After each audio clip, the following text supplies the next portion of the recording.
structure is the state. Whether it is media or in the parliament or the police or the army or the bureaucracy, and the corporate. They are all integrated. But the state is based on the constitutional framework. The constitution is a product of a liberation struggle, anti-colonial struggle. It's not the most ideal document, but ideal enough.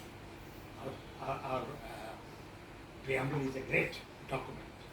And there are many very important provisions. And we believe the civil liberty and democratic rights movement in India believes that we can cite the constitutional provisions to alert all the institutions of the state, particularly the courts and the executive, particularly the police, jail authorities, courts, and of course the parliament and the lawmakers.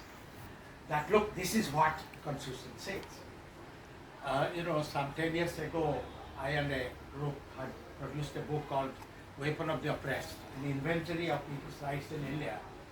One of my collaborators had very seriously objected to the title. Law is not a weapon of the oppressed. Today, we have the second edition is coming out now. We have changed the title. We call it Rights of the Oppressed. Because very clearly from UAPA to MPLA, and we have an expert here, Ujjwal Singh, who writes on that. I mean, it's very, very clear. Law as a weapon of the oppressor. You see, so the duality of the state, the law, and the state process, the imbalanced duality. In other words, it is always tilted in favor of the rulers, but there are possibilities, there are spaces, and we seek to explore those spaces. And Justice Lokor, both in office, had created some space.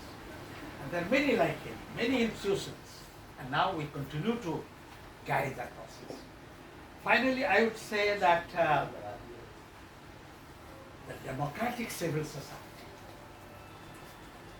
I mean, this report is if I use the term weapon, our UDL reports the new knowledge that this group was very detailed. The great thing about this report is, and I think increasingly more visible now, the great minute legal acumen and observation that our lawyer friends and our present investigators are putting into our reports. Absolutely fantastic. And seeing these linkages among the various aspects. These are the two great new things. Therefore, I will conclude by saying that it's a challenge before the democratic civil society, together with the political parties, the media, the democratic elements in the media, and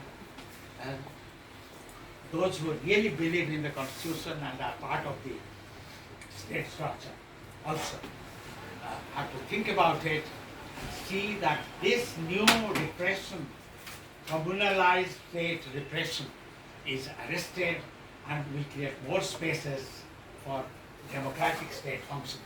Thank you very much.